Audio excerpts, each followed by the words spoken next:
Hey guys, back here with the Dragon again. I ran into a little snag here. If you can see, there's supposed to be a spacer right here. The carburetor's reinstalled after I did the cleaning, and it won't go back any further than that. So there needs to be a spacer right here. This is the breather tube, so this bolt is actually hollow, and there's a banjo fitting, and then you run some tubes down underneath. So the other mechanic that was working on the bike, what he did was he stuck some washers in here, a lock washer and a big flat washer, but that's not good because this is supposed to be gasketed. There's oil that actually comes out here, so that would explain a lot of the oil that I found on the engine. So anyway, until I get that proper spacer, I got a couple ideas. I decided to go ahead and do the compression release on this Rev Tech 110. And like I talked about before, I'm going to show you right now. Here's the plugs that I was talking about. Right back in there where I'm pointing with the screwdriver. They come from the factory with these plugs in them. All you got to do is remove the plug and install the compression release, which I'm about to do. So,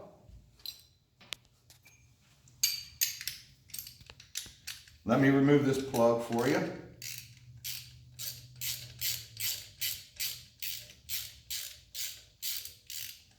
And while I'm doing this, I guess I'll go ahead and mention that what I did was, okay, so there's your plug.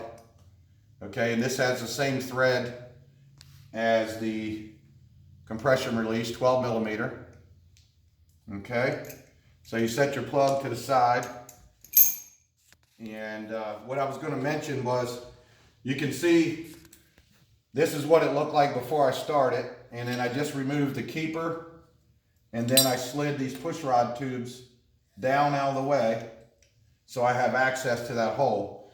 The compression release does come with a crush washer, just like a spark plug, because that's basically what this is mimicking, is a spark plug. It's the same spark plug thread, crush washer, but I went ahead for a little extra insurance and put some Teflon on the threads. Now you just gently put these in here, being very careful not to cross thread these. These are expensive aluminum heads. You do not want to screw this thread up. All right, it takes a 1/2 inch socket, 13 millimeters close, what have you. Make sure it's going in nice and straight.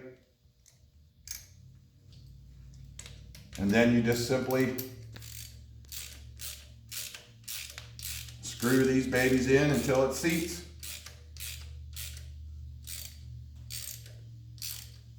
And it's always good practice to torque them, whatever the specs call for on your particular application.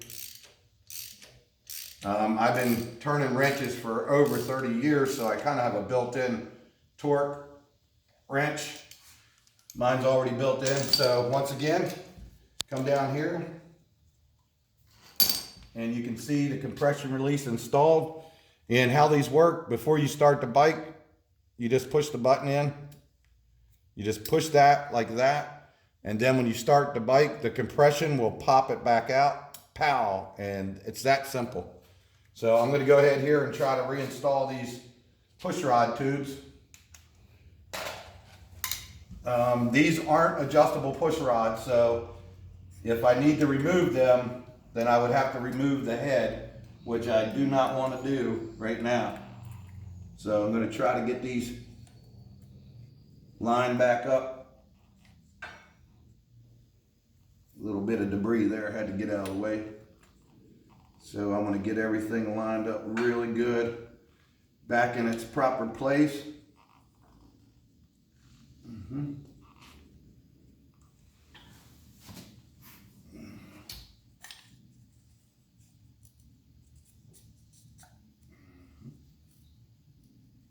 Come on. There we go. Now it's cooperating. Somewhat.